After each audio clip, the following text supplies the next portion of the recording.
personality who is so robust and so accomplished, and I'm so happy to have him on the show. And man, also I'm proud to say we go way back. Way back. Way back, man. Like Polycarp, thank you so much for coming in today. Thank you as well. They call you Fancy Fingers. I actually called myself. Lakini sasa tunakuita hivyo. Tunakuita hivyo, tunakuita Fancy Fingers because you know we got them fancy, you know, fingers and all that. But before we get into a conversation of the day, we want to tell you, have you registered for the Stanchart Marathon? I mean, I told you I'm running the 10-kilometer race because I'm challenging myself. So I'm asking you, will you be joining me on the 27th of October? Have you registered on the website that is www.nairobimarathon.com? Because there are a variety of races that you can join in from the 42-kilometer race, 21-kilometer race, 10-kilometer race, and 5-kilometer race. I am doing the 10-kilometer race with my colleagues and friends, and it's something that you want to be part of. You know, you'll be keeping in check with your wellness, with your mental health, with your fitness, you know, and just having a good camaraderie, like I said, with your family, friends, and colleagues. And it's something that you can do, especially if it's been in your dreams to be an athlete. Remember, some of the best known names in our country, in the world, have arisen from that platform. So it's something that you definitely want to consider. So head on over there to the website and get yourself registered and be part of the Stanchart Marathon happening on the 27th of October. Right. I think I'll join you for the 10K. Unatembea ama unakimbia? Anakimbia. I always run. I run 10K. But you are healthy, Polycarp. I live a healthy lifestyle. You do Whether live I'm healthy or not, I don't know. No, you do. I mean, if you check out your TikToks, you're out there with your you know, cool, healthy recipes. Yes, you drink a lot of water. You know, you practice a lot. You have a lot of discipline. I work out a lot, yes. But you know, Polycarp, you have a musical background that is so in-depth from, you know, having your father play all the rumba music. You know, we make fun of it, nasamani ya mababa. Of course, but like in a mixture, you know, you have the Aliyah vibes, you know, the music from back in the day, the Kenyan old school music from also that time, and you have the rumba. How did all that influence you as you were growing up? Oh my goodness, I think that was everything, to be honest. That is the roots of this person that you see right now and the music that you hear. So as you say, my dad used to listen to a lot of rumba from mostly Congolese stuff, but also Luo Benga music. And a monumental time is when we got a huge system, like a radio system. And those days getting like a big system was like not the norm. So it was actually sent from the States from my uncle. It was a gift to my dad. It was an Iowa, huge speakers, big monitors. Yeah, like in the essay, you guys were like the rich guys. Not at all. Not at all. We just had a rich uncle who was. I know, but you know the kind of face it gave you. In the States. You know, you guys with the system. It's like, oh, you have a big system. So I used to hang out with the boys there and just play loud music. But the moment I had music come out of there and the quality of it coming out in those speakers is what really like gave me a completely different view of music and perception of music. And I think a lot of my production, engineering, and composing came from that time. And I'd say a mixture of also the Kenyan old school at that time. Music was just, it was different. It was a different format as it is to what it is right now. We only had TV and radio. There was no internet, so you were fed what you're fed.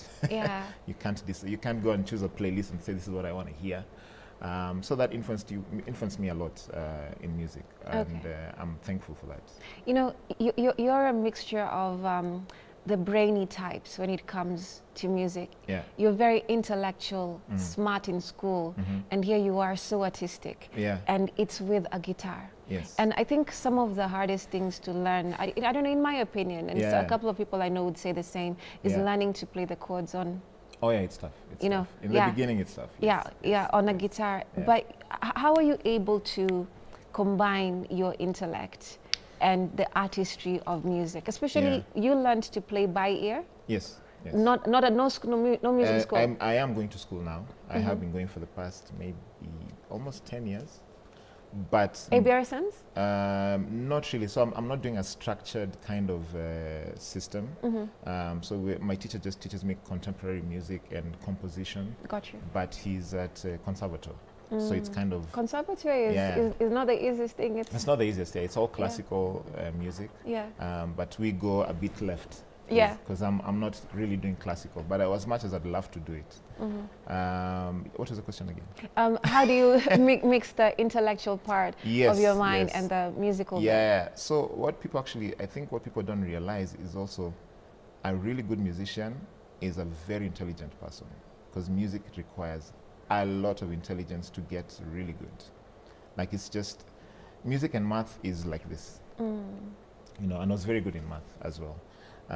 But then, yeah, the intellect in music, I feel like sometimes, even me as a composer and a singer, when I hear a good rapper, for example, and someone who can put his words together really well and tell like a very deep story, and you actually like understand and grasp everything, that's some crazy intelligence. Same thing with playing an instrument. You know, it requires a lot of technique, a lot of you really doing a lot of calculations in your head, even when you're on stage. Like, it's instant. If you're just asked, okay, play a solo on this progression, like, that is like getting something out of you that you don't even know what's going to come out. I see. And you have to be so like articulate and smart with the expression of your whatever instrument you're playing. So it does require a lot of intelligence. And yeah, as I say, many musicians are actually very intelligent people. You know, while you are in the group Sauti Soul, I believe you guys are still are. Yes, in a way. We are. You came off quiet. And you know, you are a maestro with the guitar. Yes. You know, you could pick up any tune, do your productions and the like. And now that you know you did your solo, you know, bits and albums, people are like, my God, that man has a beautiful voice. Really? He can sing, and then he is good on his guitar. He's good with productions. You know, and that could I was like, when Polycarp amefanya hivi. You know, so what has happened now that you're able to produce the kind of music that you've always had in you? Like the surprise. How has it been to the audience to see you in that kind of line? I kind of was doing it still, but just under Sauti. So like all the songs or compositions, I'm behind it, you know. So I was doing it. It's just we were all in this box that we loved so much, first of all. Not that we were locked in, but then all our focus was on anything that we do was focused or directed towards the band, because we had the same goals and we're all aligned and we're working together. And I guess now after we took the hiatus is when, and it was very important for us to take the hiatus, by the way. Now it was at a time when we had to really, everyone had to get out of, I wouldn't say get out of their shell, just because now you're standing alone. Yeah. So, and also there are many things that we've wanted to do as individuals that now we have the chance to do, you know, because we've been together since, well, since high school, since right after high school. Yeah. Like literally as boys. I remember covering you guys at a particular event, and you were all young. Yes. Kind of skinny. You were young too. Yeah, I know. Yes, I was young too. There, you know, on stage, and the crowd was going insane. And I remember it was almost an awakening moment for you guys to understand that you're that famous. Yes. You know, because the ladies were going crazy. And the men were appreciating it. It was the time of the Java song. Yes. So the euphoria was mad. Was mad. Have you ever gotten used to fame in that way? Used to, I guess you kind of get used to the things that come with the fame, and that is knowing that anywhere you walk, someone is gonna shout your name or whisper your name, or someone's gonna stalk you, or someone's gonna ask for a picture, that kind of fame. But then I feel like our fame was very progressive. Like it was, and you were there in the beginning. Like it was just step by step, you know. So that way I feel it's like a smoother landing into the next phase of being famous, you know. So you start your first gig at Alliance Francaise and you get the, you know, recognition, and it's like, oh my goodness, who are these guys? And then you get to the next level, or you do something else, you do an album, you do like that, you go on tour, you start now getting recognition outside. You're like, oh wow, this is interesting, this is crazy, you know. So in those small steps have really helped us or me to really get into that, like just understand what this fame comes with, all the good, bad, ugly stuff that comes with it as well. Yeah. Yeah, and just being able to manage it properly, you know, and also also giving advice to the younger ones who may not really understand how that trajectory feels like or looks like, and you just advise them, you know, this is what I went through. I mean, you don't have to go through the same, but this is what is expected of you when you get to this stage. So it's yeah, that's how it was. You know, it's almost a very interesting thing because you have to get your own personality and character. Oh yes. You know, and all of you have your own identity. Oh yeah, there's very different. Very, like there's one who's confused about Bien or yeah. Chimano or Savara or yourself. All of you are very different in that sense. Yeah. And even your accounts, even what you're on for, you know, you're a dad now. Yes. You know? Yes. And if we go into the album that you did, yeah. Further Studies, yeah. and that song La La Land, and you know, the one where you sang about how I met your mother, yes, you know, yes, and yes. Dad. Yeah. It's just a story about you, about Polycarp. Yeah. Almost explaining how challenging this is. I don't know what I'm doing, but I know. Yeah. I kind of feel, you know, how it is. So how is it now having a child, and you're married to the lovely Miss Mandy? Yes. And your art. Yeah. How does your art feel now with this kind of dynamic of a family? I think it was very special that my first, I'd say, project as a solo artist was inspired by my son. You know, so that means it was. I couldn't have had it any better, to be honest, because that meant it came from so deep inside me that I even had no control over it whatsoever. It was a spiritual thing that just came through me. Oh, bless. Yeah, no, 100%. Just came through me, and I was so, like, I think also that there were so many things that happened during the birth of my son, because it was during COVID and we couldn't travel also. Right. So I had to be home, and I experienced the whole pregnancy from beginning to end, which is rare because we're always traveling. Every month we're out of the country.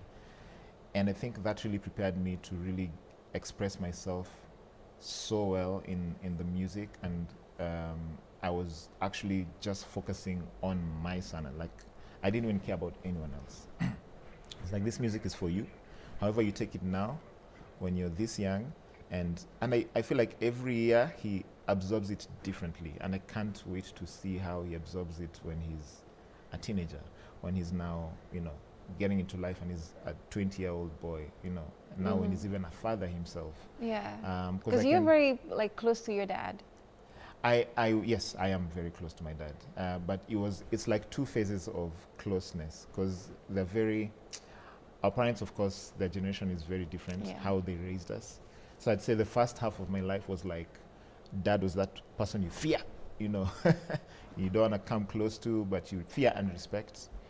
Then later on in life, I think when I was a teenager, he came so close to me, and there's certain things that he switched up on me that he doesn't even realize, but I tell him, you know, that I was able to see a man or a father in different eyes than what the society always puts a man to be like. You know, I saw him vulnerable. I saw him helping out in the house, for example, which is very rare for a man of that generation. So he inspired me a lot, and that also now came to me now, through me to my son. And the best way to do it was through music, or one of the ways to do it, express myself, was through music. Express my love for my son was through music. I see. And that first album, to be honest, was it's still my favorite. As raw as it is, I feel like, of course now, because I wasn't singing actively. And for the past 3-4 years, I've been singing actively. So some things I'm like, I could have done that better, could have done this better. No, but the soul is trust me, there. Even the one with the video with Burundi. Yes, yes. You can catch the artistic aspect of it, the culture, what you're trying to portray. I know as artists, it's very easy to critique a lot of your work more than you appreciate. But I feel in the moment it caught what it was supposed to. Yes, yes. And I think to catch. The thing about that album also is just how much the impact it had on other fathers. So I'll give an example. Just now, this morning, I'm coming to K24, And at the entrance downstairs of the reception, the guard notices me. So as I'm signing, he's like, please make sure you sing Rumba Toto. Oh. It's like, then he says that's his favorite song. His son is 4 years old, just like mine. And the song made him love his son so much more. I was like he was so expressive. I was like, wow, this is, like, I didn't even expect this, to be honest. Yeah. And I have that so many times. There's also a guy who I've met twice, whose son is actually the same age as mine. So I guess I touched many people that were in the same period, you know, expecting a child. And yeah, he tells me the same thing. He's like, his son, and he was with his wife at that time, at Folk Fusion, and he tells me the son knows me more than anyone else that's not the mom or the dad. Like, he only listens to my music, he loves my music. The dad was like, you have really changed my life in how you did that album and everything. And I'm like, that's all I wanted, to be honest. That impact, because music is about making impact. And that's a long-lasting impact. So I'm really happy for that. And when you're doing that song and it has the recordings of a child, right? Did you have to record your son everywhere with the phone? Like, how did you do it? Like, Analia. Well, so how did you do that? The first, I think is there only one recording of him, and that's La La Land? Yes, that was La La Land, right? So that's actually his first laugh ever. Oh. What you guys are hearing is his first laugh ever. Wow. So how did you even catch that? So he was with my sister-in-law in his room, and they were just playing, or he was just vibing. He was just seated. I think it was being changed, actually. And he was like, what, 8 months, I think? And he just burst out laughing out of nowhere. We were all like, what? Because we never had him laugh. Yeah. So I ran. I was like, I have to capture this. Actually, it's a video, actually. Oh, I see. So I just extracted the audio and put it in the song.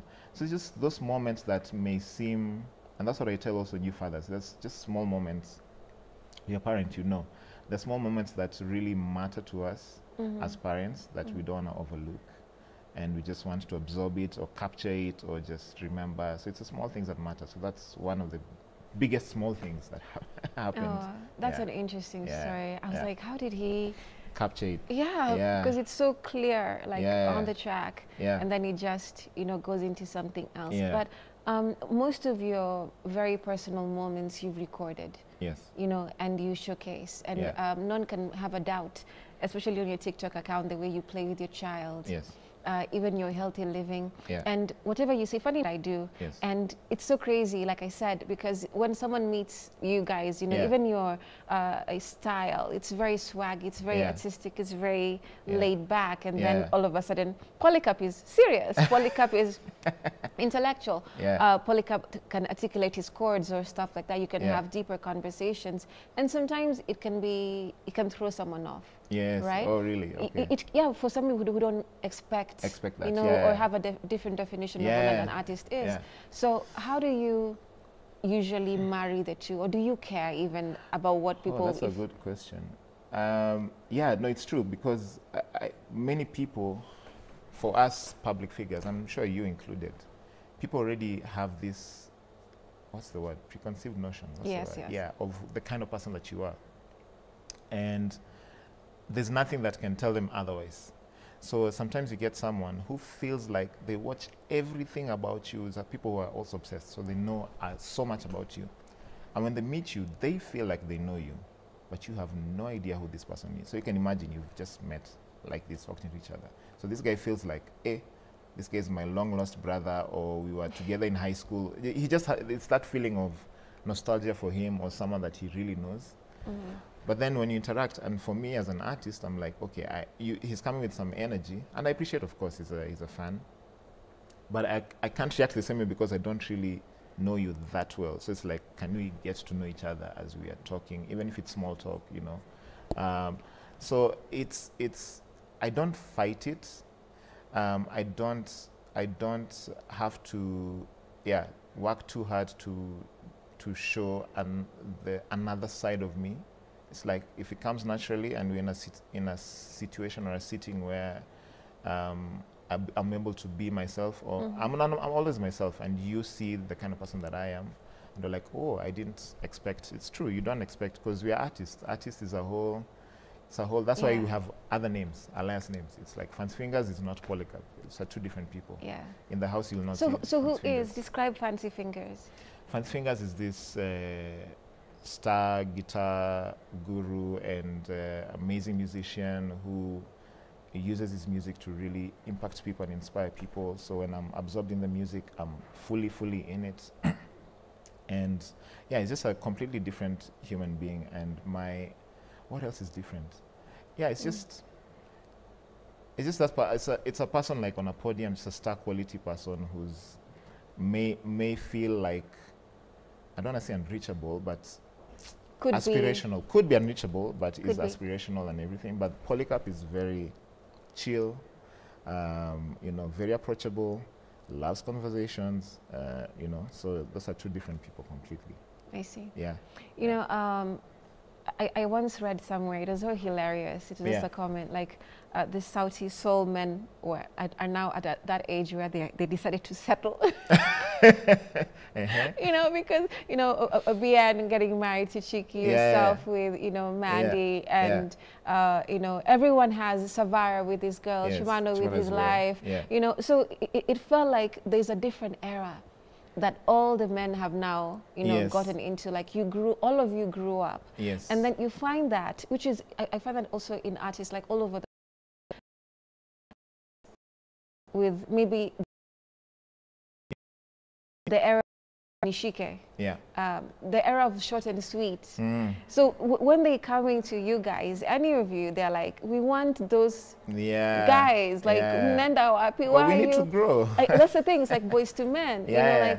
like from their on bended knees and stuff to like their dads, they're these figures, they're older. Wakonamvi, Unona, they've lived. So how do you feel in artistry where you've influenced people in a capsule of time? So whenever they listen to this song, they remember you guys as this kind of people. Yeah. And for them, those memories were warm. Yeah. There were things that they don't want. Yes. And for them, it's so important. And then they meet you like, but Monoli Badilika. Like, do you know, in my life, this is what happened? Like the guy downstairs, like, this is what happened. Like, Rumba, you influenced my kid. Yes, yes, you know, so how do you respond to that, especially knowing the kind of impact moments like that in time have for So I feel like we've been in the industry for what? For 17 years or something like that. And we've created these moments always. So from when we were 19 years old, we created moments with the music that we did at that time. When you were 22 years old, we created these moments as well. When you are 27, now we are 37, my goodness. I know, all of us were just like... but the thing is, children, like Chokotu. you know. Yeah. But I feel like these moments are created by us as the artists, and it's something that we do. So we create the moment for you to really enjoy, because music is a moment. Even in creating music is a moment. In remembering whatever incident, like we always remember things by music, or music makes us remember moments and times. And like, when I hear this music, I was sad, I was going through some stuff, or when I heard this music, I was, in whatever space in your life that you're in. So we create those moments. It's our job. So it's not that we're actually going to create more moments for you that you'll need in your life as well. Because also with our fans, you grow with your fans. Yeah. And most of them are around your age group. Like a big percentage around your age group. So we speak we sing what we go through. And that's why even with the Father Studies album, it's exactly what I'm going through. And that's why I had people like the guard downstairs who relates to it, you know. If I sang it when I was 20 years old, it probably would not be the same. Even if I had a child then, it probably wouldn't have the same impact, I feel, maybe. So yeah, music is a moment, and we are the ones who create these moments for you. So it's something that will always continue. It's not that it's going to stop. So as we grow older, we're also growing as human beings, going through different experiences. And through those experiences, we express ourselves through the music as a tool to express ourselves. And then you relate because you're also going through the same. I see. Yeah. But oh, that's a tall order to have that kind of. It's a huge responsibility. Yeah, yes, responsibility in your back, because I've seen how people get mad even at international acts. Like, why did you change? I liked your hair this way. Like from even your look, people are invested. Like you said, they act like they know. Like there's a personal investment. But Polycarp, we're taking a short break. Okay. But there are a lot of requests from our viewers. Yes, that guitar will be so busy. We'll be so busy today, so you're going to play a bit of some Sauti Soul songs, like the Rumba from the guard downstairs. So there's a couple of, just prepare yourself to. No problem. Right, we're coming back. Oh, rather, we're taking a short break. And when we'll be back, Polycarp will be playing a couple of songs for us. Stay with us.